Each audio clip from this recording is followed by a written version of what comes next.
Shalom et bonne journée à tous. Nous lisons aujourd'hui le 15e chapitre de l'évangile de Marc. Dès le matin, les principaux sacrificateurs tinrent conseil avec les anciens et les scribes et tout le Sanhédrin.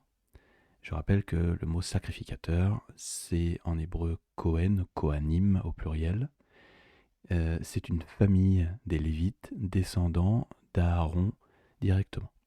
Et eux seuls ont le droit de faire le service dans le temple, dans le lieu saint ou dans le lieu très saint pour le grand sacrificateur. Après avoir lié Yeshua, ils l'emmenèrent et le livrèrent à Pilate. Pilate l'interrogea. « Es-tu le roi des Juifs ?» Yeshua lui répondit. « Tu le dis. » Les principaux sacrificateurs portaient contre lui plusieurs accusations. Pilate l'interrogea de nouveau. « Ne réponds-tu rien ? Vois de combien de choses il t'accuse. » Et Yeshua ne fit plus aucune réponse, ce qui étonna Pilate. À chaque fête, il relâchait un prisonnier, celui que demandait la foule. Il y avait en prison un homme, un nommé Barabbas, avec ses complices, pour un meurtre qu'ils avaient commis dans une sédition. On s'arrête 2 petites secondes là sur le mot Bar-Abbas. Même en grec, il n'y a pas de S à la fin de Abbas, c'est Bar-Abba. Et Bar, en araméen, c'est le fils, et Abba, c'est le père.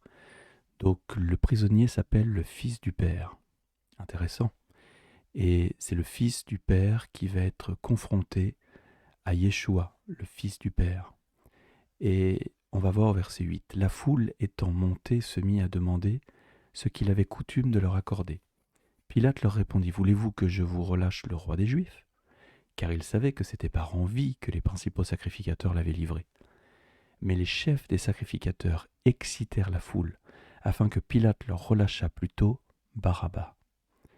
Pilate, reprenant la parole, leur dit « Que voulez-vous donc que je fasse de celui que vous appelez le roi des Juifs ?» Ils crièrent de nouveau « Crucifie-le » Pilate leur dit « Quel mal a-t-il fait ?» Et ils crièrent encore plus fort « Crucifie-le » On rappelle que 4 jours auparavant, Yeshua est rentré triomphalement dans Jérusalem sur un petit âne, que les Juifs qui vivaient à Jérusalem ont mis leur manteau par terre pour que l'âne ne pose pas ses sabots sur le sol. Et voilà, quelques jours plus tard, cette foule crie « Crucifie-le ». On voit malgré tout que ce sont les sacrificateurs ou les chefs des sacrificateurs qui excitèrent la foule. Mais ça n'en reste pas que le peuple a crié « Crucifie-le ». Verset 15. Pilate, voulant satisfaire la foule, leur relâcha Barabbas. Et après avoir fait battre de verge Yeshua, il le livra pour être crucifié. Les soldats conduisirent Yeshua dans l'intérieur de la cour, c'est-à-dire dans le prétoire, et ils assemblèrent toute la cohorte. Ils le revêtirent de pourpre et posèrent sur sa tête une couronne d'épines qu'ils avaient tressée. Puis ils se mirent à le saluer. « Shalom, salut, Ave, roi des Juifs. » Et ils lui frappaient la tête avec un roseau, crachaient sur lui. Fléchissant les genoux, ils se prosternaient devant lui. Après s'être ainsi moqués de lui, ils lui ôtèrent la pourpre, lui remirent ses vêtements, et l'emmenèrent pour le crucifier. Ils forcèrent à porter la croix de Yeshua un passant qui revenait des champs, Simon de Cyrène, père d'Alexandre et de Rufus. Et ils conduisirent Yeshua au lieu nommé Golgotha, ce qui signifie lieu du crâne. Ils lui donnèrent à boire du vin mêlé de myrrhe, mais il ne le prit pas. On s'arrête là quelques instants. Yeshua, pendant le repas, a dit qu'il ne boirait plus du vin de la vigne jusqu'à ce que le royaume de Dieu soit établi. Jusque-là, il continue de faire ce qu'il avait dit. Verset 24, ils le crucifièrent et se partagèrent ses vêtements en tirant au sort pour savoir ce que chacun aurait. C'était la 3e heure quand ils le crucifièrent. L'inscription indiquant le sujet de sa condamnation portait ces mots « Le roi des Juifs ». Ils crucifièrent avec lui 2 brigands, l'un à sa droite et l'autre à sa gauche. Ainsi fut accompli ce que dit l'Écriture. Il a été mis au nombre des malfaiteurs. Les passants l'injuriaient et secouaient la tête en disant « Hé toi, qui détruis le temple et qui le rebâtis en 3 jours, sauve-toi toi-même en descendant de la croix. » Les principaux sacrificateurs aussi, avec les scribes, se moquaient entre eux et disaient « Il a sauvé les autres et il ne peut se sauver lui-même. » Que le Mashiach, le roi d'Israël, descende maintenant de la croix, afin que nous voyions et que nous croyions. Ceux qui étaient crucifiés avec lui l'insultaient aussi. La 6e heure étant venue, donc ça fait donc 3 heures maintenant que Yeshua est sur la croix, il y eut des ténèbres sur toute la terre, jusqu'à la 9e heure. Donc 3 heures de ténèbres. Verset 34. Et à la 9e heure, Yeshua s'écria d'une voix forte, Eloi, Eloi, lama sabachthani, ce qui signifie mon Dieu, pourquoi m'as-tu abandonné? Alors on va s'arrêter là aussi sur le Eloi ou Élie. Le mot Eloi ou Élie peut vouloir dire mon Dieu, puisque la fin en i est la possession du jeu, et peut aussi être, pourquoi pas, le surnom du prophète Eliaou, qui se disait tout simplement Élie. C'est pour ça qu'au verset 35, quelques-uns de ceux qui étaient là l'ayant entendu dire « Voici, il appelle Élie ».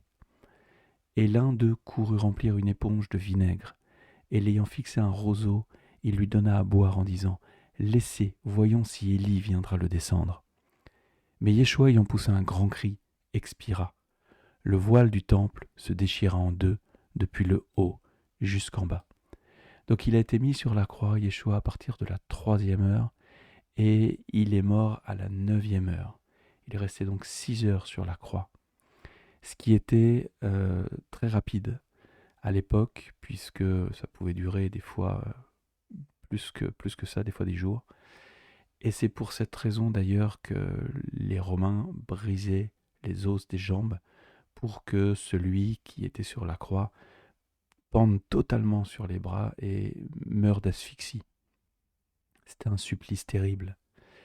Là, au verset 37, on voit que Yeshua expire, et au moment où il expire, le voile du temple se déchire en deux. C'est peut-être un détail, mais en fait c'est très important. Ce voile séparait le lieu saint du lieu très saint. Voir l'intérieur du lieu très saint signifiait mourir sur place, puisqu'il y avait la présence de Dieu. Et Yeshua, nous le verrons encore quand nous étudierons, si Dieu le permet, l'épître aux Hébreux, prend la place, comme nous l'avons dit dans la vidéo précédente, du grand sacrificateur. Il n'y a donc plus besoin de ce voile. La présence de Dieu s'est retirée du lieu très saint. Le voile se déchire du haut en bas, comme si Dieu mettait son doigt sur le voile et le déchirait de haut en bas.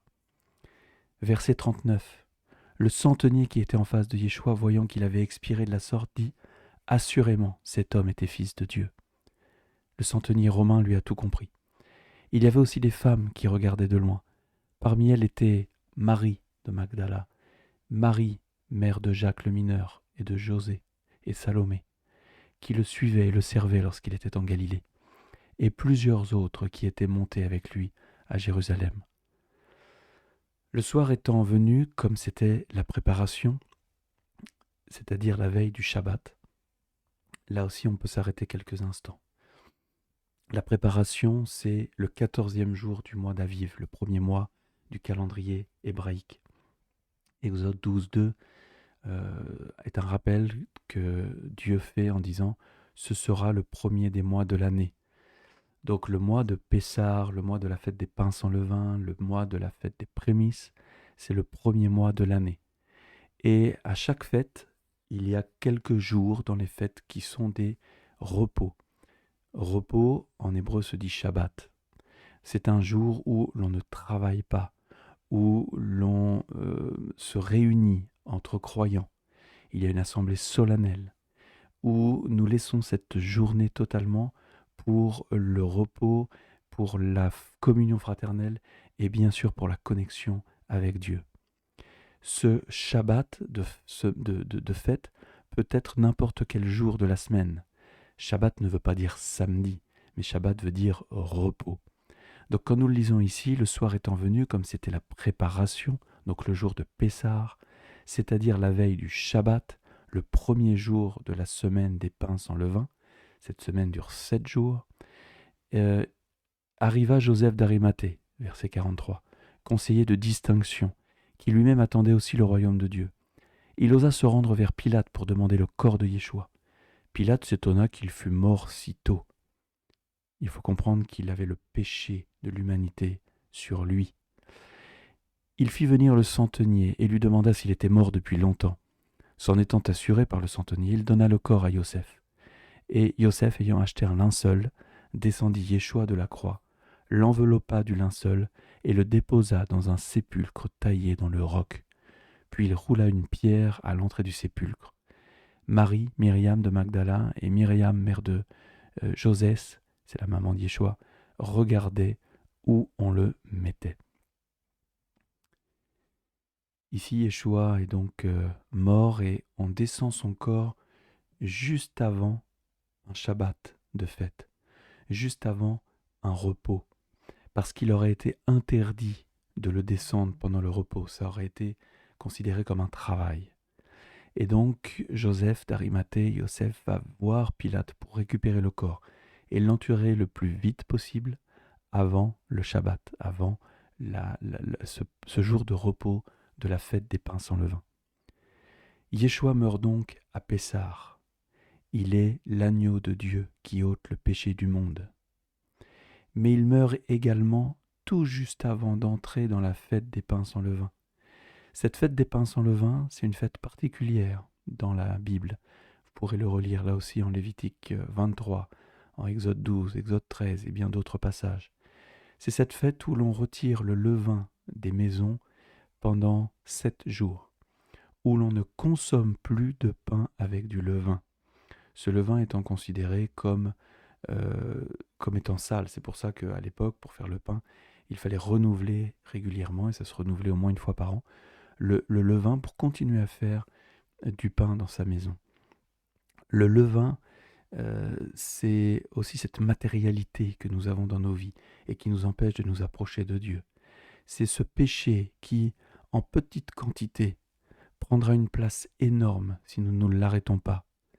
Ce levain, c'est cette image du péché qui grossit et grossit encore, mais que Yeshua est venu prendre. C'est pour ça qu'il meurt quelques minutes avant la fête des pains sans levain, cette fête où on retirait le levain de toutes les maisons, de tout Israël. Yeshua, lui, va prendre le levain de l'humanité entière, va le prendre sur lui et va le pardonner. Cette mort n'est pas juste une mort.